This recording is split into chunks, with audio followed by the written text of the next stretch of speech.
হবে এক শিউলি ফোটা ভোর, কৃষ্ণচূড়ায় আবিষ্ট এক পৃথিবী। সেদিন ছিল করবীর মাস্টার্সে ভর্তি হওয়ার শেষ তারিখ। বকুলের আঙিনা যদিও পুষ্পরেণু দিয়ে ভরে উঠেছিল, কিন্তু করবীর মনে ছিল একরাশ পৃথিবী ভাঙার দুশ্চিন্তা। টিউশনির সব টাকা মাস্টার্সের ভর্তির পেছনে দিতে হচ্ছে, অথচ মাসের আজ সবে 5 দিন অতিবাহিত হয়েছে। বাকি মাসটুকু চলবে কিভাবে? করবীর ব্যস্ত রুনুঝুনু ভাবনায় ঝনঝনিয়ে ছন্দপতন হলো তার বাবার কণ্ঠে। রক্ত কবরেই খেতে আয়। করবী ব্যস্ত হাতে কাগজপত্র গোছগাছ করে নিল দ্রুত। কাঁধে ব্যাগটা নিয়েই ছুটে গেল বারান্দায়। তার ছোট্ট ঘরের মধ্যবিত্ত বারান্দায় জাঁকজমকপূর্ণভাবে বলার মতন কিছুই নেই। আছে একটি শূন্য পাখির খাঁচা আর 2টি বেতের চেয়ার। পাখির খাঁচা শূন্য বলে যে করবীর পাখি নেই তেমনটা নয়। সকাল হলেই করবী খাঁচা খুলে দেয়। তার পোষমানা বন্ধু টিয়া পাখিটি তখন হুড়মুড় করে বেরিয়ে আসে খাঁচা থেকে। 5-6 হাত বারান্দাটাতেই ডানা ঝাপটিয়ে উড়তে থাকে মনের সুখে। পাখিটির ওড়ার গতি দেখলে মনে হবে না এটি বারান্দা, বরং মনে হবে এটি খোলা আকাশ। এই পাখি ছেড়ে দেওয়ার ব্যাপারে বেশ অদ্ভুত হলেও করবীর তার পেছনে বেশ শক্তপোক্ত একটি যুক্তি আছে। তার ভাষ্য মতে বন্দিনীর মনে কখনো প্রেম জাগে না, প্রেম জাগে তো মুক্তিচরণীর মনে। বন্দিনী সদা চেষ্টা করে কিভাবে বাঁধনমুক্ত হওয়া যায়, কিভাবে একটু প্রাণ খুলে বাঁচা যায়।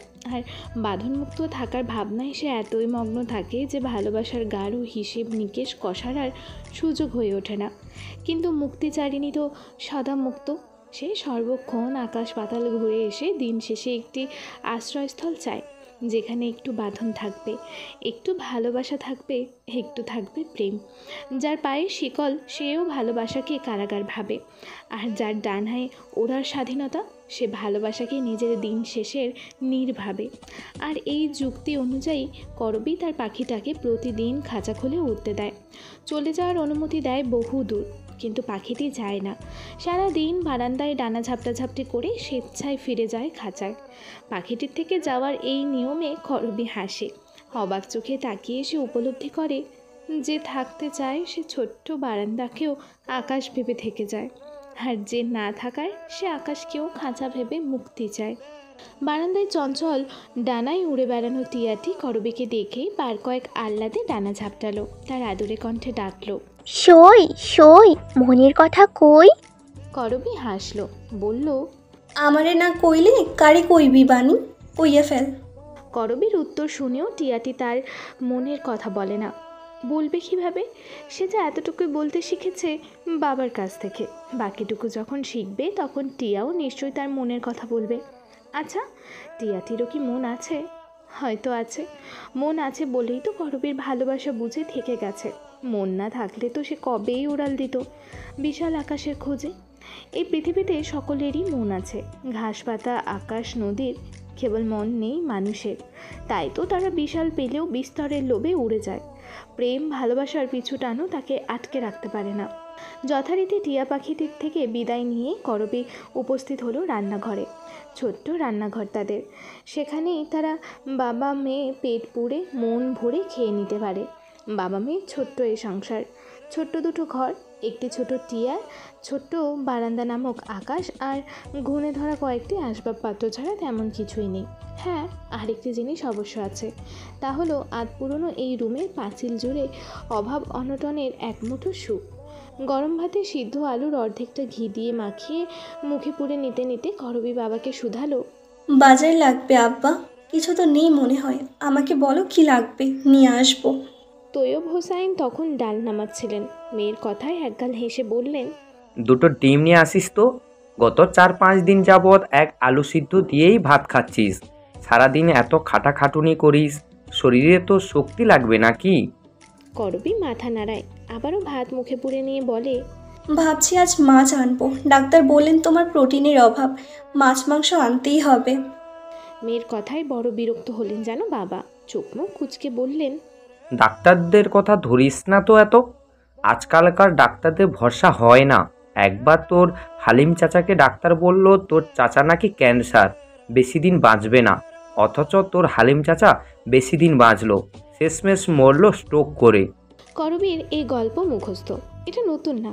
যতবার সে তার বাবাকে ডাক্তারের কথা বলে, ওষুধের কথা বলে, খাবারের কথা বলে, ঠিক ততবার তার বাবা এই গল্প শোনাবেন।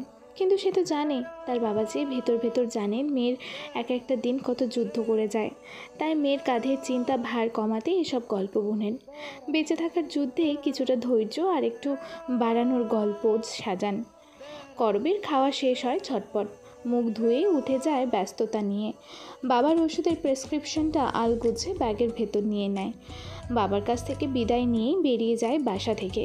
ব্যাগে টাকা মোট 13,000, তার মাঝে 5,000 চলে যাবে বাসা ভাড়ায়, আর থাকবে 8,000। ভর্তির জন্য লাগবে 4,000 এবং অবশিষ্ট হাতে থাকবে তার 4,000। এই ব্যয়বহুল বাজারে 4,000 টাকা দিয়ে সে কীভাবে মাস পার করবে তার কিছু কাল্পনিক হিসেব করে নেয়, কিন্তু হিসেব শেষে বিরাট গোলমেল। এত অল্প টাকায় মাস টেনে নেওয়া যে সম্ভব নয়। হতাশার শ্বাস ফেলে। টিউশনি করিয়ে আর হবে না, একটা চাকরি অন্তত পেতেই হবে। নিম্ন মধ্যবিত্তের এই অভাব অনটনের হিসেব মিলাতে মিলাতে করবী চলে এলো মেইন রাস্তায়। মেইন রোড থেকে তাদের বাড়িটা বেশ খানিকটা ভেতরে এবং বহু পুরানো দোতলার এই ফাটল ধরা দালান সেটা। বাড়িটিতে মোট 4টা পরিবার থাকে এবং 4টা পরিবারই করবীদের মতন। টাকা পয়সা থাকলে কেউ এমন একটা বাড়িতে থাকতে চাইতো না, নেই বলেই থাকে। বাড়ি ভাড়াও তো কম, শহরে এত কম সচরাচর বাসা পাওয়া যায় না। করবী ঘড়িতে সময় দেখল, অনেকটাই দেরি হয়ে গেছে। যত দ্রুত সম্ভব কলেজ পৌঁছাতে হবে, তাই আজ টাকা পয়সার হিসেব না করেই বাস ধরল। রং থিতিয়ে আসা ওড়নাটায় দিয়ে ঘরমাক্ত মুখটা মুছে নিল। আজকাল বড্ড গরম পড়েছে, নাকি তার শরীর এখনও আরামপ্রিয়? শরীর কি ভুলে গেছে বাবার যে রোজগার নেই বহুদিন? ভার্সিটির কাজ মেটাতে মেটাতে করবীর প্রায় লেগে গেল অনেকটা সময়। তখন অন্তরিক্ষে ভানুর তেজ বেশ। ঘড়ির কাঁটায় সময়টা দেখে নিল 4:20। তার পেট ক্ষুধায় মুচড়িয়ে এলো। সেই সকাল 8টায় খেয়েছে, খিদা লাগাটা স্বাভাবিক, অথচ তার এখন পড়াতে যাওয়ার সময় হয়েছে। বাসায় গিয়ে খেয়ে আসবে তা সম্ভব না। বাহিরে হোটেলে খাওয়ার বিষয়টাকে তার টাকা অপচয় বলে মনে হলো। অতঃপর 7-5 না ভেবে সে কলেজের সামনের পার্কটাতে ঢুকে পড়ল। একটি খোলামেলা চায়ের দোকানের বেঞ্চিতে গিয়ে বসলো। একটি শুকনো রুটি আর চায়ের অর্ডার দিয়ে কিছুক্ষণ ঝিমিয়ে নিল। করবী দেখতে বেশ সুন্দর, অপ্সরা কিংবা পরীর মতন। মুখে কোনো প্রসাধনী ছাড়াই তাকে মনে হচ্ছে রূপকথার কোনো সিন্ড্রেলা। মাঝারি আকারের চুলগুলো ঢিলে খোপায় ছেড়ে রেখেছে কাঁধে। চোখে আছে কতদিনের কাজলের লেপ্টে যাওয়া কিছুটা ছায়া। করবীর ঝিমিয়ে যাওয়া মুহূর্তেই তার চা আর রুটি এলো। ভীষণ খিদে থাকায় সে বেশ তাড়াহুড়ো করে খাবারটা খেলো।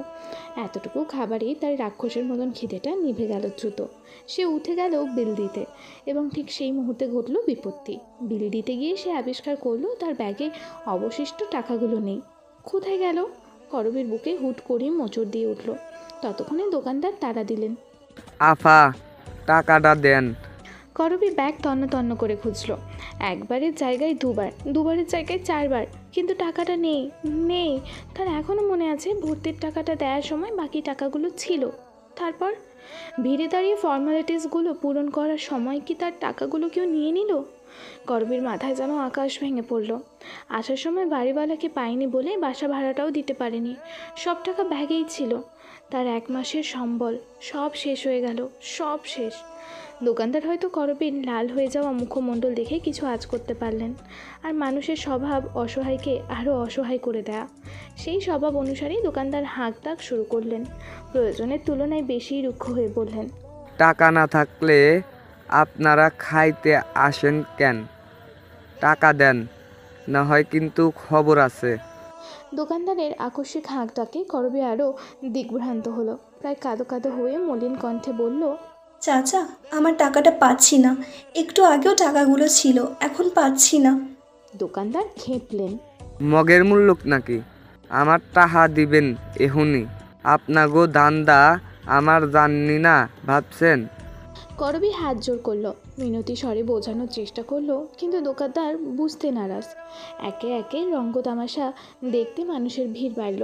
কেউ করবীর হয়ে সুপারিশ করলো টাকাটা মাফ করে দেওয়ার, আর কেউ দোকানদারের হয়ে হুমকি ধমকি দিল।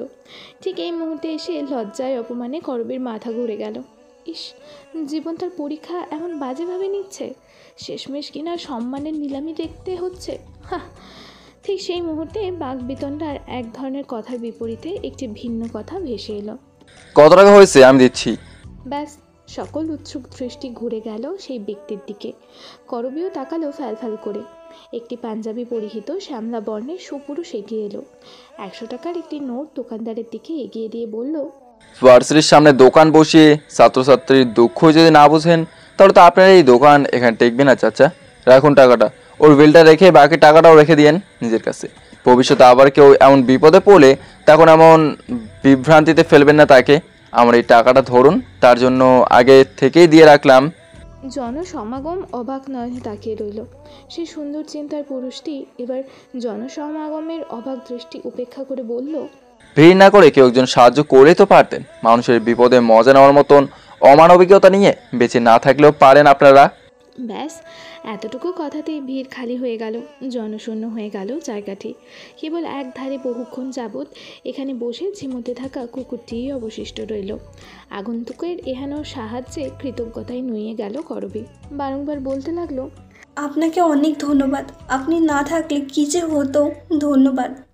আগন্তুক মুচকি হাসলো। করবীর হাতে 500 টাকার একটি নোট ধরিয়ে দিয়ে বলল, এটা রাখো, টাকা তো বোধহয় হারিয়ে ফেলেছো।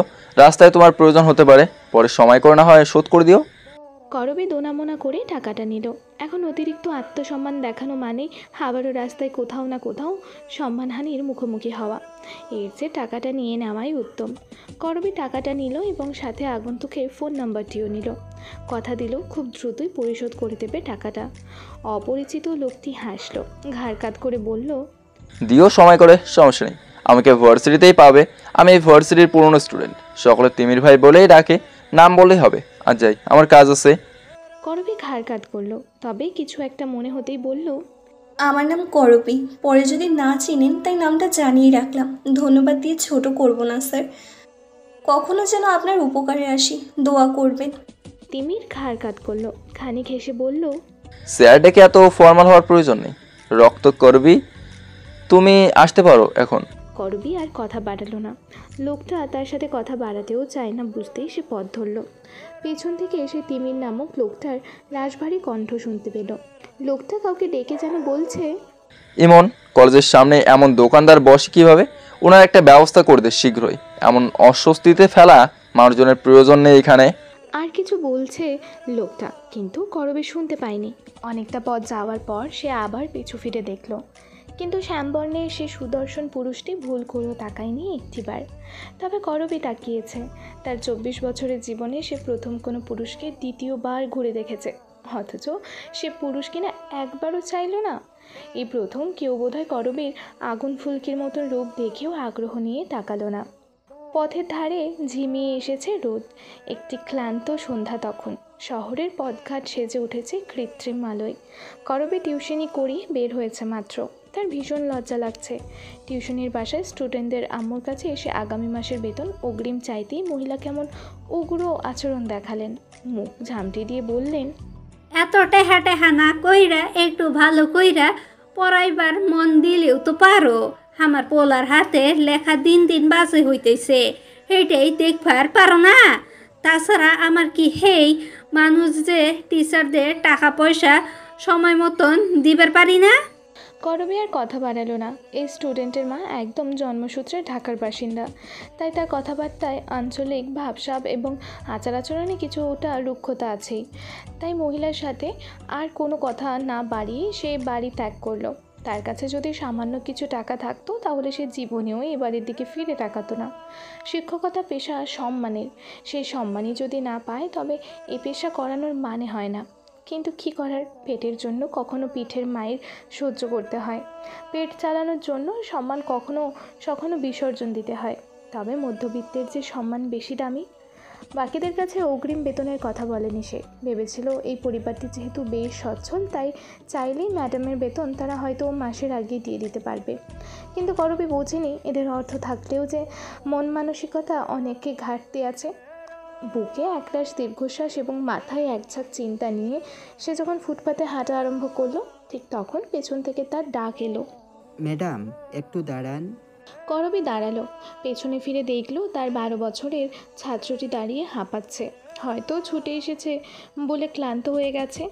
কিন্তু মাত্রই তো ওদের বাসা থেকে বের হলো, তাহলে কোনো কারণে আবার ছেলেটি এখানে এলো। করবীর ভাবনার মাঝে সুন্দর গোল গোল ছোট্ট ছেলেটি এগিয়ে এলো। ম্যাডামের পাশে দাঁড়িয়ে সে একগাল হাসলো। করবী বাচ্চাটির মায়ের আচরণ ভুলে ছেলেটির ফুলো ফুলো গালগুলো টেনে দিয়ে আদুরে কণ্ঠে বলল, অর্পণ, তোমার এখানে কি কোনো কাজ আছে? অর্পণ মাথা নাড়ালো ওপর নিচ, তারপর ব্যস্ত ফুটপাতে একবার চোখ ঘুরিয়ে প্রায় ফিসফিস করে বলল, ম্যাডাম, তুমি কি কষ্ট পেয়েছ আম্মুর কথায়? কষ্ট পেও না, তুমি তো জানো আম্মু কেমন। করবী ভারী অবাক হলো অর্পণের এমন কথায়। ছেলেটা বেশ চঞ্চল ও দুষ্টু। প্রথম যেদিন ও গেল পড়াতে, সেদিন করবীর হাতে কামড় লাগিয়ে দেয় অর্পণ। চুল টেনেও ধরেছিল, কিন্তু করবী ধমকাধমকি করেনি মোটেও। তারপর এই বাদর ছেলে কিভাবে যেন করবীর ভক্ত হয়ে যায়। দীর্ঘ 5 বছর সে এই ম্যাডামকে ছাড়া আর কিছু কল্পনাও যেন করতে পারে না। বাচ্চাটিও কি তবে তার মায়ের এমন পর্দাহীন আচরণে লজ্জা পেল? করবীর ভাবনার মাঝে অর্পণের কণ্ঠ ভেসে এলো। ম্যাডাম শোনো। করবী ভ্রু উঁচু করে শুধায়, কি? অর্পণ তখন সাবধানী হাতে পকেট থেকে টাকা বের করে। 1000 টাকার 3টি কচকচে নোট। সেটা করবীর সামনেই অন্য পকেট থেকে খাম বের করে টাকাগুলো খামের ভেতর ঢুকিয়ে করবীর হাতে দেয়। তারপর গাল ভর্তি হাসি দিয়ে বলে, নাও তোমার সম্মানী। আব্বুর কাছ থেকে জন্মদিন উপলক্ষে এটা নিয়েছিলাম। বলেছিলাম বন্ধুদের খাওয়াবো, কিন্তু আমার বন্ধুদের খাওয়ার থেকেও তোমার এইটা বেশি প্রয়োজন, তাই তুমি রেখে দাও। তোমাকে যখন আম্মু দিবে সম্মানী, তখন না হয় আমারটা আমাকে শোধ করে দিও। বুঝোই তো, প্রেস্টিজ ইস্যু, বন্ধুরা না হয় খেপাবে। করবী অবাক হয়, বিস্ময় পৌঁছে যায় আকাশ অবধি। সে দ্রুত খামটা অর্পণের দিকে বাড়িয়ে দেয়। এমা অর্পণ, তুমি তোমার টাকা কেন আমাকে দিয়েছো? বোকা ছেলে, ম্যাডামের অতটাও প্রয়োজন নেই টাকা, তুমি রেখে দাও এগুলো। আর কখনো এমন করবে না, কেমন? যাও বাসায়। করবী টাকাটা দিলেও অর্পণ নিল না, বরং মাথা নামিয়ে ফেলল। খুব ধীরে বলল, আম্মুর কাছে টাকা চাওয়ার সময় যে তোমার চোখ থেকে পানি পড়ছিল, সেটা আম্মু না দেখলেও আমি দেখেছি। তুমি নাও এটা, ম্যাডাম, পরে শোধ দিয়ে দিও, কেমন? কথাটা বলেই বাচ্চাটা ছুটে চলে গেল। করবী বার কয়েক পিছু ডাকলেও বাচ্চাটির মাঝে থামাথামির কোনো ভাব দেখা গেল না। ছেলেটার ছুটন্ত শরীরের দিকে তাকিয়ে থাকতে থাকতে করবীর চোখ ঝাপসা হয়ে এলো। একটা 12 বছরের বাচ্চাও আজ তার দিকে সাহায্যের হাত বাড়িয়ে দিয়েছে। সৃষ্টিকর্তা একটা পথ বন্ধ করলে আরও 7টা পথ খুলে দেন, কথাটি মিথ্যে নয়। অথচ তাও আমরা কত অভিযোগ করি। করবীর সকালের লোকটার কথা মনে পড়ল। কতজনের কাছে সে ঋণী হয়ে যাচ্ছে, তাও আমরণ কৃতজ্ঞতা নিয়ে। করবীর ছোট্ট বারান্দায় এখন রজনী তমসা খেলা করছে। ঝিঝি ডাকছে অনবরত। ঘরে কারেন্ট নেই, ইদানিং রাত হলে কারেন্ট থাকে না, গরম বাড়ছে তো তাই। করবী মাত্রই খাওয়া দাওয়া করে বেতের চেয়ারে হেলান দিয়ে বসলো। আসার সময় ছোট্ট ছোট্ট 2টি রুই মাছ নিয়ে এসেছিল। বাবা সেগুলোই রান্না করেছে। করবী কেটে বেটে দিয়েছে, রান্নাও করতে চেয়েছে, কিন্তু বাবা দেয়নি। বাবা হয়তো বুঝে মেয়ের ক্লান্তির ইতিহাস। রান্না সুস্বাদু হলে করবী খেতে পারেনি তেমন। ক্ষুধা বেশি থাকায় অল্পতেই পেট ভরে গেছে। তাছাড়া আজকাল অনেক দিন পর পর মাছ খেতে পাচ্ছে তো, তাই মাছের প্রতি কেমন অভক্তি এসে গেছে। অথচ এই করবী আগে মাছের মাথা না হলে ভাত খেত না। সারাদিনের অজস্র ক্লান্তি যেন ঝরঝর করে লুটিয়ে পড়ল শরীরের প্রতিটা অঙ্গ প্রত্যঙ্গে। পুরুষ মানুষ বলে, নারীদের আর কি চিন্তা, বেকারত্ব কেবল থাকে পুরুষদের, দায়িত্ব তো থাকে কেবল পুরুষদের। কিন্তু পুরুষ যদি একবার পরিবারের সেই মেয়েটিকে দেখতো যার মাথার ওপর বড় ভাই নেই, বাবার নেই রোজগার, তার প্রতিদিনের যুদ্ধটা কত ভয়ঙ্কর হয়। প্রতিনিয়ত তার বাঁচতে হয় সমাজের সাথে যুদ্ধ করে, মানুষের লোলুপতার সাথে যুদ্ধ করে, এবং নিজের সাথে নিজের যুদ্ধ করে। পুরুষেরা এই ক্ষেত্রে একটা জিনিস থেকে বেঁচে গেছে, তাদের অন্তত প্রতিনিয়ত কারো লোভের সাথে যুদ্ধ করা লাগছে না, নিজের চরিত্রে দাগ লাগার ভয়ে ততস্থ থাকা লাগছে না। বারান্দার গ্রিল ভেদ করে সামান্যই বাতাস আসছে, তবে এতটুকুই শরীরকে প্রশান্তি দিচ্ছে। সে প্রশান্তি করবীর চোখ লেগে যায়। ঝিমুতে ঝিমুতে একসময় তলিয়ে যায় ঘুমের দেশে। ঘুমের মাঝেও মেয়েটা কী ভেবে যেন বার কয়েক শিউরে ওঠে। তৈয়ব হোসেন বারান্দার দরজায় দাঁড়িয়ে সবটাই দেখে। বার কয়েক দীর্ঘশ্বাস ফেলে। নিজেকে ভীষণ অসহায় লাগে। বাবা হয়ে সন্তানের দুঃখ চোখ মেলে দেখা ছাড়া তার উপায় নেই আর। কী দুর্ভাগা সে। করবী ঘুমের মাঝে বার কয়েক কেঁপে কেঁপে ওঠে। কি জানি মধ্যবিত্তের এই সিন্ড্রেলা কোন রাক্ষসীর স্বপ্ন দেখে ভয় পাচ্ছে? অবশ্য গরিবের জন্য বড় রাক্ষসী তো তার অভাব অনটন। তৈয়ব হোসেন মেয়ের মাথায় হাত রাখতেই ঘুমন্ত মেয়েটির কপালের ভাঁজ শিথিল হয়ে আসে। বর্ষার হাতটুকু পেতেই মেয়েটি নিশ্চিন্তে ঘুমায়, কারণ মেয়ে তো জানে বাবা গরিব হোক কিংবা বড়লোক, তার কাছে তার মেয়ে সব সময় রাজকন্যা, আর বাবা কখনো সেই রাজকন্যার ক্ষতি হতে দেবে না। টাকা হারানোর কথাটা গোপনীয় রাখলো করবী। বাবা অসুস্থ, এর মাঝে এই খবরটা পেলে বাবা চিন্তায় হয়তো আরও অসুস্থ হয়ে পড়বে। তাই সে সিদ্ধান্ত নিল বাড়িওয়ালার সাথে কথা বলবে। যদি আরও কয়েকটা দিন সময় চেয়ে নেওয়া যায় তাহলে তো খারাপ হবে না। সময়টা সকাল আনুমানিক 10টা। যথারীতি নিয়মে তৈরি হলো করবী। নিয়ম অনুযায়ী বারান্দায়ও গেল। বাণী নামক টিয়া পাখিটা আবারও ডানা ঝাপটাতে ঝাপটাতে বলল, সই সই মনের কথা কই? করবী সম্মতি জানালো, তবে মনের কথা বলতে পারার অনুমতি পেয়েও বাণী মনের কথা বলল না। অনুমতিকে আপোস করে গেল নিঃসংকোচে। করবী হাসল। যেদিন বাণী প্রথম কথা বলল স্পষ্ট, সেদিন তার সাথে দুটি অবাক ঘটনা ঘটেছিল। রাস্তায় একটি ছোট্ট বাচ্চা হারিয়ে গিয়েছিল, সে বাচ্চাটিকে তার বাবা মায়ের কাছে পৌঁছে দিয়েছিল। বাচ্চাটির মা বেশ আন্তরিকতার সাথে করবীকে বারবার কৃতজ্ঞতা জানিয়েছিল, এবং পরবর্তীতে 2 বছরে সেই মেয়ে বাচ্চাটির নাম নতুন করে সেই ভদ্রমহিলা রেখেছিল করবী। যেহেতু করবীর মাধ্যমে নতুন করে আবার নিজের কন্যাকে খুঁজে পেয়েছিল, এরপর অবশ্য ওদের সাথে করবীর আর দেখা হয়নি। ওরাও করবীর বাসা চিনত না যে আসবে। করবীও আর সময় হয়ে ওঠেনি যাওয়ার। এবং দ্বিতীয়টি হলো, করবীর বাবা তৈয়ব হোসেনের মুখটা হালকা বাঁকিয়ে গিয়েছিল একবার মিনি স্ট্রোক করে। অনেক চেষ্টার পরও পুরোপুরি মুখটা সোজা হয়নি, অথচ সেদিন তৈয়ব হোসেনের মুখটা নিজে নিজে সোজা হয়ে গেল। অবিশ্বাস্যকরভাবে ভদ্রলোক আগের মতন পরিষ্কার কথা বলতে শুরু করলেন। সেই যুক্তি অনুযায়ী করবীর মনে হয় বাণী যেদিন মনের কথা বলতে পারবে, সেদিন হয়তো আরেকটি আশ্চর্যজনক কিছু ঘটবে, হয়তো আরও একটি বিস্মিত কিছু। করবী তাই দিন গুনে মনে মনে ভাবে বাণী আরও কয়েকদিন সময় বেশ দিন নিয়ে তারপর মনের কথা বলতে শিখুক। এখনও করবীর দুঃখগুলো বাঁধ ভাঙেনি। যেদিন বাঁধ ভাঙবে পুরো পৃথিবী অসহায় লাগবে, সেদিন না হয় এই আশ্চর্যজনক ঘটনা দ্বিতীয়বার ঘটবে। করবীর আবারও ধৈর্য ধরার অনুপ্রেরণা জাগবে। আজকে কোনো মতে খাবার খেয়েই বেরিয়ে গেল করবী। প্রথমে টিউশনিগুলো একে একে শেষ করলো। 4টা টিউশনি করিয়ে বের হতে হতে বাজলো আনুমানিক 4:30। যেহেতু প্রতিটা স্টুডেন্টের বাসা অনেকটা দূরে দূরে এবং হেঁটে আসা যাওয়া লাগে, তাই বেশ খানিকটা সময় লেগে যায় টিউশনি করাতে। টিউশনি শেষ করিয়েই সে রওনা দিল বাড়িওয়ালাদের বাসার উদ্দেশ্যে। সে যে এলাকায় থাকে সে এলাকায় বাড়িওয়ালারা থাকেন না। অবশ্য এটাই স্বাভাবিক, যাদের টাকা আছে তারা প্রাধান্য দেয় বিলাসবহুল জীবনকে, আর যাদের টাকা নেই তারা সবটুকু উজাড় করে দেয় একটু বেঁচে থাকাতেই। সেই শর্তানুযায়ী বাড়িওয়ালার বিলাসবহুল জীবন চাইবে, সেটাই স্বাভাবিক। করবীকে বাড়িওয়ালার বাসা অবধি যেতে হয়নি। এলাকায় ঢুকতেই দেখা পেল বাড়িওয়ালাকে দেখতে এসে মাথায় কাপড় দিল। যথেষ্ট শালীনতা বজায় রেখেই সে মার্জিত ভঙ্গিতে সালাম দিল। চাচা, আসসালামু আলাইকুম। আমি কোটলিনের গলিতে থাকি, আপনাদের চড়ুই ভিলাতে, 2 তলায়। বাড়িওয়ালা আন্তরিক হাসি দিলেন। হ্যাঁ, চিনেছি, কবির। করবীর মলিন হাসি আরও মলিন হলো, বলল, কবরই না চাচা, করবী আমার নাম। ওই তো একই হলো। তা বলো, কি বলবে? ভাড়াটা এনেছো? ভাড়ার কথা উঠতেই করবীর মুখটা ছোট হয়ে এলো। দোনামোনা করে বলল, আসলে চাচা, আমাকে কি আর কয়েকটা দিন সময় দিবেন? আমি ভাড়ার টাকাটা অন্য একটা জরুরি কাজে ব্যয় করে ফেলেছি। আপনি কয়েকটা দিন সময় দিলে আমার সুবিধা হতো। 1 সপ্তাহ সময় দিন, আমি জোগাড় করে দিয়ে যাব। সে কথাটা বেশ অস্বস্তি নিয়েই বলে ভীরু চোখে বাড়িওয়ালার দিকে তাকালো। সে ভেবেছিল বাড়িওয়ালা তার এমন কথাই রেগে যাবেন, কিন্তু তেমন কিছুই হলো না।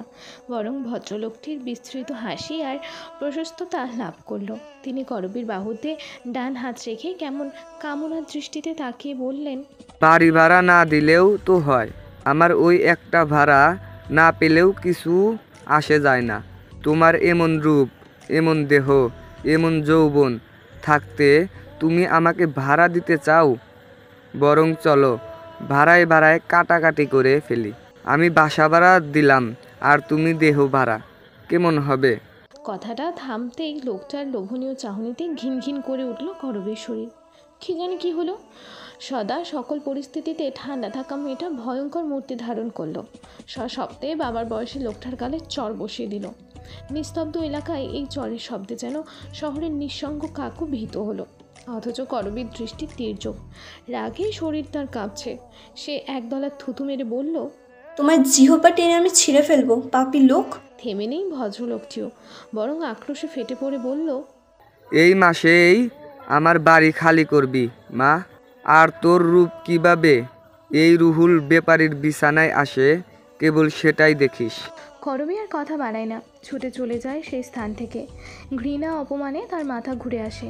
এই নিষ্ঠুর শহরে নারীর বেঁচে থাকা যে বড় কষ্টের, বড় যন্ত্রণার। এই বুঝি প্রাণ নিল শকুনে, তার ইজ্জত নিল পুরুষে। হাঁটতে হাঁটতে ফুরায় না এই পথ, দীর্ঘ থেকে দীর্ঘ হয় গন্তব্যে পৌঁছানোর রাস্তা। করবী ঘেমে নেই একাকার হয়ে যায়। ফুটপাতের কিনারায় থাকা ছোট্ট প্লেগ্রাউন্ডটাতে গিয়ে বসে। ব্যাগের ভেতরে থাকা ফোনটা অনবরত বাজছে। নিশ্চয়ই বাবা কল করেছে, কিন্তু করবীর ফোনটা রিসিভ করার শক্তি হয়। ব্যাগের চেন খুলে ছোট্ট বাটন ফোনটা হাতে নেয়। বাবা লেখাটা ঝাপসা হতে থাকে চোখের পাতায়। তার বড় ইচ্ছে করে বাবাকে নালিশ দিতে, হাহাকার করে বলতে, এ পৃথিবী করবীদের ভালো থাকতে দিচ্ছে না বাবা। এ পৃথিবীর যে বানের মতন মন নেই। কিন্তু সব কথা যে আর বলা যায় না শেষ অবধি। যেমন বলা হলো না এই কথাটিও। ঠিক সেই মুহূর্তে করবীর মুখের সামনে একটি পানির বোতল এগিয়ে দেয় কেউ। পুরুষালী ভরাট কণ্ঠে বলে, যুদ্ধে নেমে কাঁদতে নেই, রক্ত করবি। অপরপক্ষ তাহলে দুর্বল ভাববে যে। করবী অবাক হয়। অবাক নয়নে তাকিয়ে দেখে গতদিনের সে শ্যামবর্ণের পুরুষটি দাঁড়িয়ে আছে। ঠোঁটে তার মিহি হাসি। সন্ধ্যার নিয়ন আলো ঝিমানো। একধারে বসে থাকতে থাকতে করবীর বিকেল পেরিয়ে সন্ধ্যা হয়েছে। সে এক ধ্যানেই বসা। তার সামনেই তিমির নামক লোকটা ওনার একজন বন্ধু নিয়ে পুরো পার্কের এতিম অসহায় বাচ্চাগুলোর সাথে বসে আড্ডা দিচ্ছে। তাদের প্রত্যেকের হাতেই একটা করে প্যাকেট, যেখানে সাদা চিকন চালের ভাত, আলু ভাজা আর 2 টুকরো করে মাংসের তরকারি। 7-8 জন বাচ্চা, সাথে ওনারা 2 জন। করবীর হাতের বোতলটায় পানি এখনও অর্ধেক।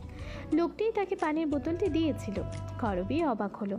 তিমির নামক লোকটাকে দেখলে মধ্যবিত্ত মনে হয় না, উচ্চবিত্ত পরিবারের ছেলেই মনে হয়। তার বন্ধুর মাঝেও একটা বনেদি ভাব আছে। অথচ কি সুন্দর 2 জন জাতপাতের ভেদাভেদ ভুলে শিশুদের সঙ্গী হয়েছে। লোকটা কি প্রায় আসে এখানে? জিজ্ঞেস করা হলো না আর এই প্রশ্নটি। ওদের খেতে দেখেই করবীর পেটেও ক্ষুধারা নৃত্য করে উঠল। তার সারা দিনের অভুক্ত থাকার গল্প মনে পড়ল। তন্মধ্যেই তিমিরের পাশে থাকা তার বন্ধু পার্থিব ডাকলো করবীকে, খবরে আসো, আমাদের সাথে যুক্ত হও। করবী হাসলো, আন্তরিকতার সাথে বলল, এই তো দেখছি চোখে শান্তি মিলছে। পার্থিবও প্রত্যুত্তরে হাসলো আর ডাকলো না। ততক্ষণে করবীর ফোনে শখানেক কল চলে এসেছে। করবী এবার শরীর ঝাড়া দিয়ে উঠে দাঁড়ালো। না, আর এখানে বসে থাকা যাবে না। বাবাটা বোধহয় চিন্তায় শেষ। করবী তপ্ত শ্বাস ফেলে বিদায় নিতে গেলে তিমিরদের কাছে, আমি আসছি তাহলে, আমার বাসায় যেতে হবে। তিমির খেতে খেতে এক পলক চাইলো, মৃদু কণ্ঠে বলল, ঠিক আছে। তবে পার্থিব কথা বাড়ালো, এগিয়ে দিয়ে আসবো। করবী ডানে বামে মাথা নাড়ালো, কৃতজ্ঞতার সাথে বলল, ধন্যবাদ ধন্যবাদ ভাইয়া, আমি যেতে পারবো? আপনি খাবারটা শেষ করুন। পার্থিব তবুও জোরাজোরি করলো, কিন্তু তিমির রইল নির্লিপ্ত। পার্থিবের অতিরিক্ত জোরাজোরির এক পর্যায়ে তিমির শান্ত স্বরে বলল, তুই না থাকলেও ও একা যেতে পারবে। এতদিন যেমন গিয়েছে, একা হাঁটার সাহসটুকু ওর আছে, তুই খা। পার্থিব চুপ হয়ে গেল। এরপর করবী যেন স্বস্তি পেল। মনের যেই জোরটা সে হারিয়ে ফেলেছিল তাই যেন আবার খুঁজে পেল। ঠিকই তো, সে তো একা হাঁটার সাহস বহু বছর ধরে রপ্ত করেছে। তবে আজ কেন পারবে না? নির্ভরতা পেলেই নির্ভরশীল হওয়া মোটেও উচিত কাজ নয়। এতে নির্ভরশীলতা হারালে মানুষ একা হয়ে যায়। তিমির নামক লোকটা করবীকে করবীর মতনই ট্রিট করছে। এটা খারাপ নয়, বরং বেশ ভালো একটা ব্যাপার। সবসময় সবাই আমাদেরকে আমাদের নিজস্বতার সাথে মিলাতে পারে না। যারা পারে তারা অসাধারণ। কিন্তু তবুও করবীর কোথাও একটা খটকা লেগেই যাচ্ছে। তার এত সুন্দর রূপকেও যে পুরুষ চোখ নামিয়ে সম্মান করে, সে শুধুই অসাধারণ নাকি অন্যতম? মনের প্রশ্ন মনে রেখেই করবী হাঁটা ধরল। ঝিমিয়ে আসা রাস্তা, ঝিম ধরা এই মস্ত শহর এত বেশি অসুন্দর নয়, পাষাণও নয়। এই শহরের বুকেও কেউ কেউ বড্ড কোমল, বড্ড আদুরে। করবী তপ্ত শ্বাস ফেলল। যুদ্ধ করতে করতে কেটে গেল আরেকটি দিন। আর কতকাল এই যুদ্ধ চলবে? নিজের সাথে নিজের, জীবনের সাথে নিজের, সমাজের সাথে নিজের। আর কতকাল কেটে যাবে তপ্ত শ্বাস ফেলে ফেলে? আর কতকাল সুখ দেখবে বলে অপেক্ষায় থাকবে লাশের পাশে বসে থাকা শকুনের মতো? আর কতকাল, আর কতকাল? এই শহর করবীর প্রশ্নের জবাব দেয় না, কেবল নিশ্চুপ সঙ্গী হয়ে ফ্যাল ফ্যাল করে দেখতে থাকে তাকে। করবী চলে যেতেই পার্থিব খেতে খেতে বলল, এভাবে বলার কী ছিল? দিয়ে আসলে এমন কী ক্ষতি হতো? আর মেয়েটা কিন্তু বেশ সুন্দরী বল, এতটা সুন্দর সচরাচর দেখা যায় না। তিমির ধীর কণ্ঠে জবাব দিল। হয়তো ও খেয়াল করিনি তেমন। তিমিরের কথায় আশ্চর্যজনক ভাবভঙ্গি করল পার্থিব। এত সুন্দর মেয়েকেও যে খেয়াল করে না, সে আদৌ পুরুষ না মহাপুরুষ? পেটের কথা পেটে না রেখেই পার্থিব বিস্ময় ভরা কণ্ঠে বলল, তুই আদেও পুরুষ তো ভাই? কথাটা বিপরীতেই সশব্দে চর পড়ল তার বাহুতে। তারপর আবারও খেতে আরম্ভ করলো দুজনেই। দিন যায় দিনের নিয়মে, প্রকৃতির নিয়মে সকাল থেকে রাত হয় এবং রাত থেকে আবার সকাল। করবীর দিনও চলে যাচ্ছে সেই নিয়মে, কিন্তু দিনের ছন্দে এগিয়ে যাওয়া করবীর জন্য হয়ে পড়ছে চ্যালেঞ্জের। আর যাই হোক, ৩,০০০ টাকা দিয়ে তো আর সংসার চালানো যায় না। সময়টা ঠিক ঝাঁঝালো দুপুর। করবী বসে আছে তার বারান্দায়, হাতে একটি বই। খুব মনোযোগ দিয়ে সে বইটি পড়ছে। বাসায় কারেন্ট নেই, রান্নাঘরে শোনা যাচ্ছে খুটখাট শব্দ। বাবা হয়তো রান্না করছে। বাবাটা কেন জানি করবীকে রান্নাঘরে ঢুকতেই দেয় না, ভাবে আগুনের তেজ হয়তো মেয়েটা নিতে পারবে না। অথচ বাবা তো আর জানে না প্রতিনিয়ত সমাজের তেজে পুড়ে পুড়ে খাঁটি হয়ে উঠেছে তার মেয়ে। সব আগুন যে পুড়িয়ে ছাই করে না, কিছু কিছু আগুন খাঁটিও করে। কিছু পুড়ে যাওয়া ভালো, কিছু উত্তপ্ততা ভালো। আজ দিনটি শুক্রবার, তাই করবী বাসাতেই রয়েছে। গরমে ঘেমে নিয়ে একাকার অবস্থা। গ্রীষ্মকালের এই সময়টা বাতাসও কেমন যেন উষ্ণ বয়। আর দুপুরের দিকে তো প্রকৃতি যেন ঝিম ধরে থাকে। কোথাও কোনো বাতাস নেই। দূর থেকে কর্কশ কণ্ঠে ডেকে যায় কেবল কাক। কেমন হইচই নেই, কোলাহল নেই, মনে হয় যেন নিশার স্বপ্নের মতোই নিস্তব্ধ। বাণী পুরো বারান্দা জুড়ে উড়ে বেড়াচ্ছে। একটু পরপর এসে করবীর নাম ধরেই ডাকছে স্পষ্টভাবে। বাণী অনেক কথাই নকল করতে পারে, কেবল মনের কথাটি আর বলতে পারে না। ঠিক গম্ভীর এই গ্রীষ্মের দুপুরে করবীদের দরজার কড়া নাড়ল কেউ। একবার দুবার না, বার কয়েক। করবীর বইয়ে ডুবে থাকা মস্তিষ্ক সজাগ হয়ে উঠল। তাদের বাসায় তো কেউ আসে না সচরাচর, তাও এমন ভর দুপুরে। তবে কে এলো? বাড়িওয়ালা কি? করবীর মনে এবার ভয় ঢুকে গেল। বাবাকে সে সেদিনের কথা কিচ্ছু বলেনি। যদি আজ বাড়িওয়ালার কথায় সেদিনের পরিস্থিতি আঁচ করে ফেলে, তাহলে তো বিপদ। বাবা হয়তো এটা মানতে পারবে না। তড়িৎ গতিতে তাই উঠে দাঁড়ালো সে। তাই কিছুটা ছুটে গেল দরজার দিকে। একবার রান্নাঘরে উকি দিয়ে দেখার চেষ্টা করলো বাবা কি করছে। যখন দেখলো তার বাবা রান্নাতেই ব্যস্ত, দরজার শব্দ শোনেনি, তখন সে স্বস্তির শ্বাস ফেলল। এই ভয় নিয়ে বেঁচে থাকা যায় এত? করবী নিজেকে ধাতস্থ করলো। ধীর হাতে খুলল দরজাখানা। মাথায় তার ঘোমটা টানা, তার পেছনেই বাণী উড়ে বেড়াচ্ছে। দরজা খুলতেই এলাকার ছোট্ট একটা টিনটিনে পিচ্চিকে দাঁড়িয়ে থাকতে দেখলো। ছেলেটা করবীকে দরজার সামনে দেখতেই সাথে সাথে বলল, নিচে হিরণ ভাই দাঁড়ায় আছে ভাবি, আপনাদের যাইবার কইছে, আপনাগো বাড়ির নিচেই হে আছে।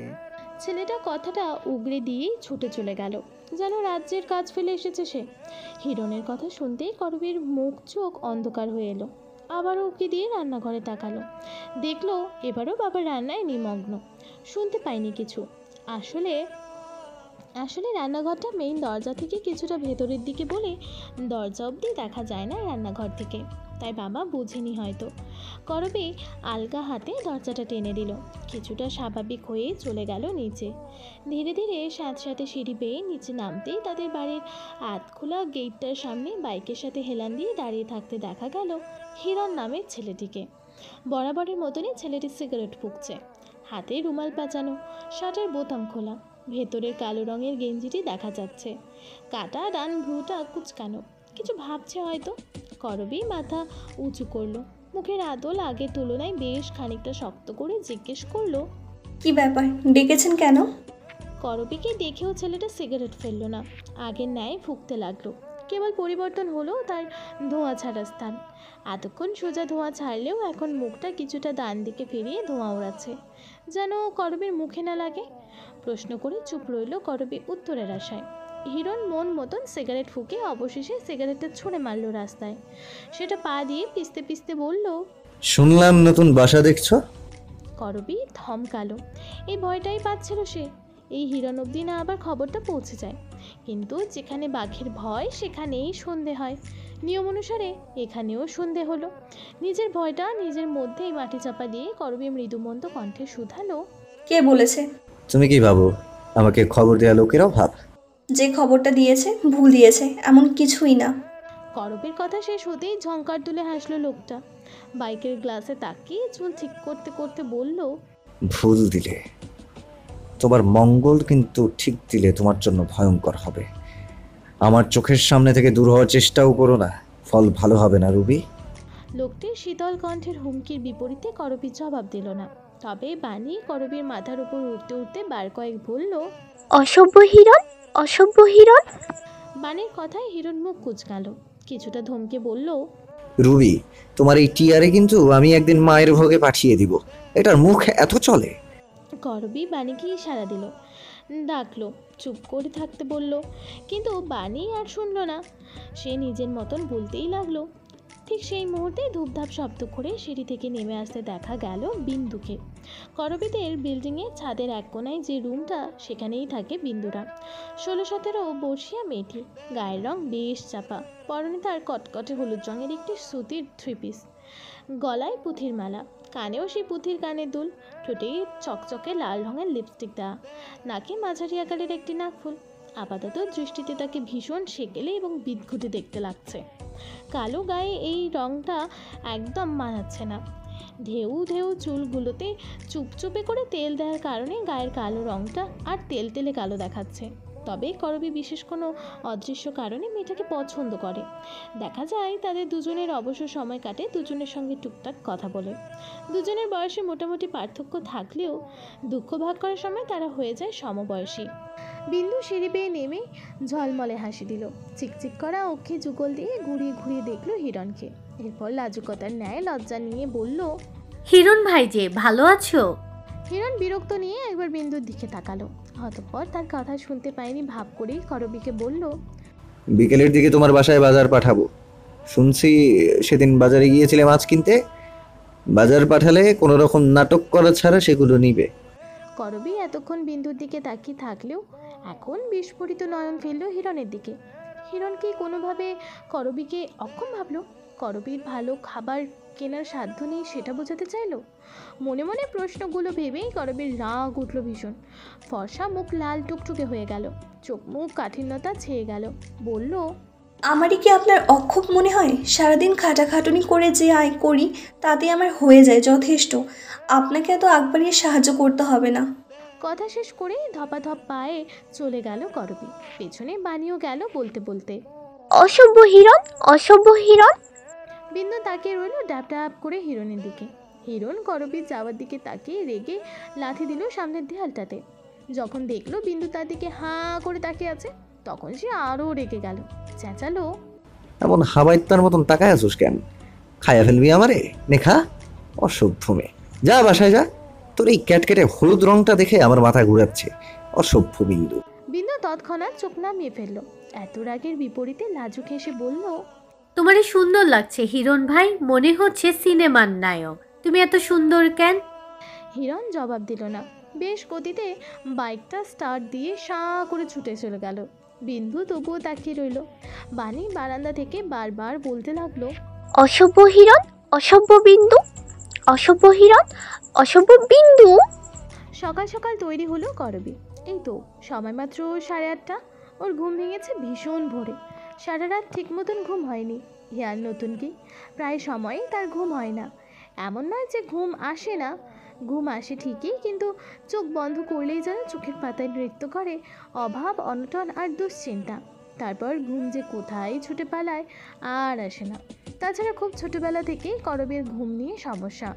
ওর মা যখন হারিয়ে গেল তখন ওর বয়স 4। আধো কণ্ঠে ভীষণ পাকা পাকা কথা বলতো, দুষ্টুমি করতো বাড়ি উঠোন জুড়ে। মা বাবার একমাত্র আহ্লাদের সম্পদ ছিল কিনা সে। এরপর একদিন তার রূপকথার মতন জীবনে আছড়ে পড়ল ভয়ঙ্কর কালবৈশাখী ঝড়। মা হারিয়ে গেলেন হুট করে। তারপর থেকে সমাজ থেকে কেমন বাঁকা নজরে দেখা আরম্ভ করলো। যেখানেই পেত সেখানেই ছোট্ট করবীকে সকলে উৎসুকতা নিয়ে প্রশ্নে জর্জরিত করত। কিরে, তোর মা হুট করে কোথায় চলে গেল? কারোর সাথে পালিয়ে গিয়েছে নাকি? শুনলাম তোর বাবা বলেছেন তোর মা মারা গেছেন। তোর মাকে যেদিন পাওয়া গেল না সেদিন রাতেই নাকি শহরের এক জায়গায় একটা মহিলার মাথাহীন লাশ পাওয়া গেল। সেই লাশটা নাকি তোর মায়ের ছিল। আরও কত কি। ছোট্ট করবী ফ্যাল ফ্যাল নয়নে প্রশ্নগুলো শুনতো। উত্তর জানতো না বিধায় কেবল শুনেই যেত। তারপর উত্তরের আশায় বাবার কাছে আসতো। জানতে চাইতো তার চাঁদের মতন সুন্দর মা কোথায় গেল, কেমন করে মিলিয়ে গেল এই কালের গহ্বরে। বাবা চুপ থাকতেন, কখনো কখনো আগলে নিতেন মেয়েকে বুকের মধ্যেখানে।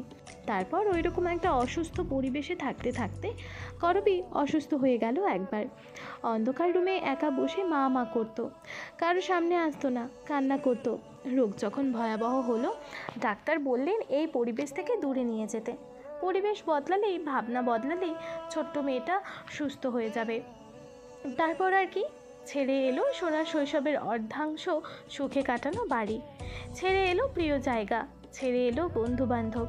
এরপর তার বাবা আর কখনো কোনো আত্মীয় স্বজনের সাথে যোগাযোগ করেননি। সেই যে আলাদা হলো, এরপর তারা চিরজীবন বাবা মেয়ের পরম আত্মীয় হয়ে কেবল দুজনেই অবশিষ্ট রইল দুজনের জন্য। ভোরে উঠেই আজ রান্নার কাজটা সে সেরে ফেলেছিল।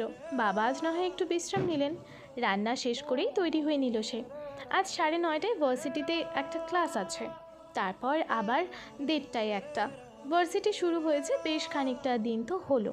ক্লাসে না গেলে পড়াশোনাটা ঠিক আয়ত্তে আনা যাবে না, তাই সকাল সকালই তৈরি হয়ে নিল। করবী প্রায় রেডি হয়েছে, তন্মধ্যেই তাদের দরজায় টোকা পড়ল।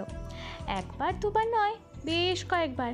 পাছে বাবার ঘুম ভেঙে না যায় সে ভয়ে করবী দ্রুত ছুটে গেল দরজা খোলার জন্য।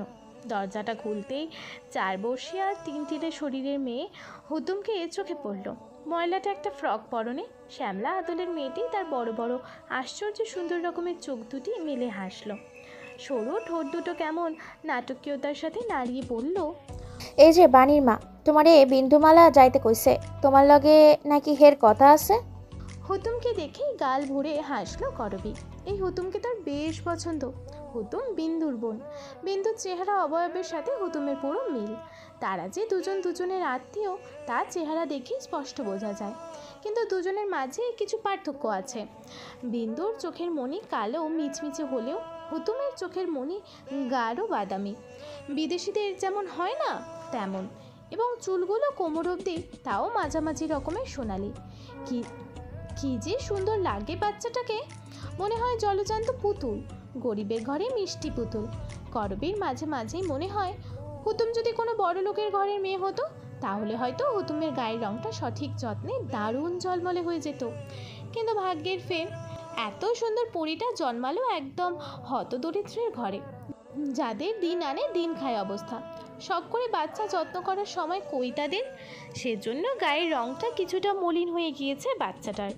তুমি কি যাইবা নাকি বিন্দুমালারে বলমু তুমি দরজা খুইলা দাঁড়াইয়া ভাই ভাই দিন কাটাই ফেলতেছো? হুতুমের আধকণ্ঠের মিষ্টি কথায় হেসে ফেলল করবী। মেয়েটার গাল টেনে বলল, তুমি যাও হুতুম, আমি আসছি। হুতুমকে যেতে বলা হলেও সে গেল না। বিজ্ঞের মতন 2 হাত আড়াআড়িভাবে বুকের মাঝে গুজে বলল, না, তোমার যা কাজ আছে তা এখনই সমাধান করে রাখো। বিন্দু কইছে তোমার সঙ্গে লইয়া যাইতে। করবী কপাল চাপড়ালো। বাচ্চাটা এত পাকা। অবশেষে সে এক ছুটে ঘরে গিয়ে একটা ছোট্ট জামা নিয়ে এলো। জামাটা এনে হুতুমের হাতে দিয়ে বলল, ধরো, তোমার জন্য এটা বানিয়েছি আমি নিজের হাতে। আজকে সুন্দর করে গোসল করে এই জামাটা পরবে, কেমন? তারপর সন্ধ্যাবেলা আমি এলে আমার সাথে ঘুরতে যাব, কি বলো? আকস্মিক জামাটা পেয়ে হুতুম যেন আকাশের চাঁদ পেয়ে যাওয়ার মতো খুশি হয়ে গেল। উল্লাসিত মনে এক ছুটে চলে গেল সিঁড়ি ডিঙিয়ে ছাদে। করবী দরজাটা বাহির থেকে আটকে পেছনে পেছনেই গেল। বিন্দু তখন রান্না বান্নায় ব্যস্ত। আজ তাদের মা বাসায় নেই। যে বাড়িতে ভদ্রমহিলা কাজ করেন সে বাড়ির বউয়ের বাচ্চা হবে, তাই মাঝে মাঝে সেই বাড়ি থেকে যেতে হয় ওনাকে। এবং ঘরে বিন্দুর প্যারালাইজড বয়স্ক বাবা আছেন, যিনি দিন রাত একটানা শুয়ে থাকেন। যেদিন ওদের মাকে সেই বাড়িতে থেকে যেতে হয় সেদিন এই প্যারালাইজড বাবাকে খাওয়ানোর দায়িত্ব পড়ে ছোট্ট হুতুমের হাতে। করবীর মাঝে মাঝে অবাক লাগে, এই ছোট্ট মেয়ে যার নিজ হাতের খাওয়ার কথা না, সে কিনা এই মানুষটাকে খাইয়ে দেয়। পৃথিবীতে কত দার্শনিক ঘটনাই ঘটে, কেবল লোক সমাজে রটে না বলে এই বিস্ময়কর ঘটনাগুলো সকলের অজানাই থাকে। করবীকে দেখেই বিন্দু রান্না রেখে উঠে আসলো, হাসলো। আপা, তোমার একটা দরকারে ডাকছি। কি দরকার বল না। বিন্দু ছুটে ঘরে গেল। ঘর থেকে কিছু একটা নিয়ে আবারও বাইরে ছুটে এলো হন্তদন্ত পায়ে। করবীর দিকে তার ডান হাতে থাকা কিছু টাকার নোট এগিয়ে দিয়ে বলল, এখানে 3,500 টাকা আছে আপা। তোমার তো টাকার সমস্যা কয়টা দিন ধইরা, তুমি রাখো টাহাডি। কাল বেতন দিছিল, তোমার লাগে এই টাহাডি আলাদা কইরাই রাখছিলাম। করবী টাকাগুলো নিল না, বরং হাত সরিয়ে নিয়ে বলল, এই না না বিন্দু, তোদেরই কত সমস্যা, তার মাঝে আমাকে টাকা দিচ্ছিস কেন? আরে রাহো তো আপা, আমার লগে কি তোমার এই সম্পর্ক যে টাহা নিতে পারবা না? তোমার বিপদে যদি সাহায্য করতে না পারি, তাহলে এই টাহা রোজগার কইরা কি লাভ? না, তোর কষ্টের টাকা বিন্দু, আমি কোনো একটা ব্যবস্থা করে নিব। বিন্দু এবার টাকাগুলো জোর করে করবীর হাতে গুজে দিল। হুনো, টেহা কেউ এমনি এমনি পায় না, সবার কামানোই লাগে, সবারই শ্রম দিতে হয়। এই যে তুমি কামাও, এটা কি মাগনা মাগনা কামাও না, কষ্ট কইরা কামাও। খালি তোমার কষ্ট আর আমার কষ্ট একটু আলাদা। আমি করি অসম্মানের চাকরি, গার্মেন্টসের কাম, আর তুমি করো সম্মানের কাম, ম্যাডাম। করবী বিন্দুকে তৎক্ষণাৎ বুকে জড়িয়ে ধরল, কম্পনরত কণ্ঠে বলল, এই ঋণ আমি ভুলবো না বিন্দু, ভুলবো না। ভার্সিটির ক্লাস শেষ হতেই করবী হন্তদন্ত পায়ে বের হলো। আজকে সে খামে করে 1,000 টাকা নিয়ে এসেছে তিমির নামক লোকটাকে শোধ করে দেবে বলে। সেই টাকাটা দেওয়ার জন্যই এত হন্তদন্ত হয়ে বের হওয়া। পুরো ভার্সিটি ঘুরেও আজ তিমিরের খোঁজ পেল না করবী। মাথার উপর সূর্য তখন তার সমগ্র তেজ দুহাতে দান করতে ব্যস্ত। করবীর অতি সুন্দর মুখমণ্ডল গরমে লাল হয়ে গেল, ঘামে ভিজে একাকার হলো সুতির জামাটাও। সে হাতের চিকন ঘড়িটার দিকে তাকিয়ে দেখলো সময় প্রায় 12টার বেশি। তাই আর 7-5 না ভেবে ক্যাম্পাস ছাড়লো। ভেবে নিল পরবর্তীতে দেখা হলে টাকাটা ফেরত দেবে। ক্যাম্পাস ছেড়েই কলেজের পার্শ্ববর্তী গলি ধরে হাঁটা আরম্ভ করলো। এখান দিয়ে গেলে একটু সময় সাশ্রয় হয়, আর সময় বাঁচালে তারও লাভ। দ্রুত পড়িয়ে বাসায় যেতে পারে, না হয় খিদে নিয়ে এত বেলা অবধি চলাফেরা করা সম্ভব হয়ে ওঠে না। ব্যস্ত রাস্তায় করবীর শান্ত বিচরণ হুট করেই অশান্ত হয়ে গেল। অতিরিক্ত সূর্যের তেজ আর খিদে সহ্য করতে না পেরে তার মাথা ঘুরে উঠল এবং জ্ঞানশূন্য হয়ে লুটিয়ে পড়ল পথের ধারে। ব্যস্ত রাস্তা ব্যস্তই রইল। উৎসুক জনগণের ভিড় বাড়ল। কিছু কিছু মানুষ কেবল ড্যাব ড্যাব করে তাকিয়ে দেখলো এক ভয়ঙ্কর সুন্দর রূপসীকে। এত সুন্দরও মেয়ে হয় আদৌ? মনে হচ্ছে পথের ধারে লুটিয়ে আছে কোনো অপ্সরা। রং উঠে মেটে নীল হওয়া সুতির জামাটাতেও এই মেয়েকে লাগছে স্বর্গের নন্দনকাননের সবচেয়ে সুন্দর ফুলটি। কলেজের আইডি কার্ডটি শনাক্তকরণ করে কয়েকজন কলেজের খোঁজে পাঠালো। এত পথচারীর মেলা জমলো, তবে কেউ মেয়েটাকে ছুঁয়ে অবধি দেখলো না আদৌ বেঁচে আছে না মরে গিয়েছে। অথচ চোখ দিয়ে গিলে খেলো কত শকুন। আজ কারখানা বন্ধ থাকায় বিন্দু দুপুরের দিকে বাজার করতে বেরিয়েছিল। তার সাথে বের হওয়ার বায়না ধরলো হুতুমও। হুতুমের সঙ্গে বের হলো বানিও। বানির আবার ঘোড়ার শখ, ঘুরবে উড়বে আর বক বক করবে। বিন্দুর বাজার শেষ হতেই হুতুম বায়না ধরলো, বিন্দুমালা, আমার আইসক্রিম কিনা দে। বিন্দু তার চটচটে ঘামে ভেজা ওড়নাটা দিয়ে মুখ মুছল। বিরক্তি নিয়ে বলল, তোর খালি খাম খাম স্বভাব কেন হুতুম? হুতুম মুখ কালো করে বলল, তুই খোড়া দিবি না একদম। আমি কইলাম বিন্দুর মারে কমু। গিয়া কম আরে, আমি ডরাই নাকি? ডরাস না তুই। বিন্দুর মা যখন তোরে ধুমধাম কিল দেয় তখন কান্দোস কেন? হুতুমের উচিত জবাবটা ঠিক পছন্দ হলো না বিন্দুর। সত্যি কথা বলার অপরাধে হুতুমের পিঠে দুম করে কিল পড়ে গেল একটা। তারপর বেশ জোরে গলা টেনে বলল, আয় খাওয়াচ্ছি তোর মরার আইসক্রিম। হুতুম মহা আনন্দে নেচে উঠল। কিন্তু বাণীর বোধহয় পছন্দ হলো না বিন্দুর আচরণ, তাই কয়েকবার আওড়ালো, অসভ্য বিন্দু, অসভ্য বিন্দু। আইসক্রিম কিনে দোকান থেকে বের হতেই পাশের টং দোকানে হিরণকে দেখলো বিন্দুরা। বরাবরের মতনই মনের আনন্দে সিগারেট ফুঁকছে সে। হিরণকে দেখতেই মুখটা ঘষে মেজে নিল বিন্দু। হাতে থাকা ব্যাগটা থেকে গাঢ় গোলাপি একটা লিপস্টিক বের করে ঠোঁটে লেপে নিল সে। আয়না ছাড়া লিপস্টিক দেওয়ার ফলে কিছু লিপস্টিক ছড়িয়ে গেল ঠোঁটের বাহিরেও। তারপর হেলতে দুলতে সে উপস্থিত হলো টং দোকানে। আরে হিরণ ভাই, তুমি এখানে যে? বিন্দুর কণ্ঠটি যেন নিমতে তো ঠেকলো হিরণের কাছে। সে বিন্দুর দিকে এক পলকও তাকালো না, তবে সিগারেট ফেলে দিল হুতুমকে দেখেই। তারপর দু হাতে হুতুমকে টেনে নিয়ে বলল, কিরে উদম বেচা, তুই এই রোদে রাস্তায় বের হইছস কেন? পরে তো কাইল্লা হইয়া যাবি বিন্দুর মতন। হিরণের কথায় খিলখিল করে হাসলো হুতুম। বিন্দুও বোকা বোকা হাসলো, সরল কণ্ঠে বলল, কালা হইছে তো কি হইছে, আম্মা কয় আমার চেহারায় নাকি বড় মায়া। মায়া না ছাই। মুখ ঝামটে দিয়ে বলল হিরণ। এবারও হিরণের কথা পছন্দ হলো না বাণীর, তাই সে আবারও বলল, বেয়াদব হিরণ, বেয়াদব। ভালো বিন্দু, সুন্দর বিন্দু,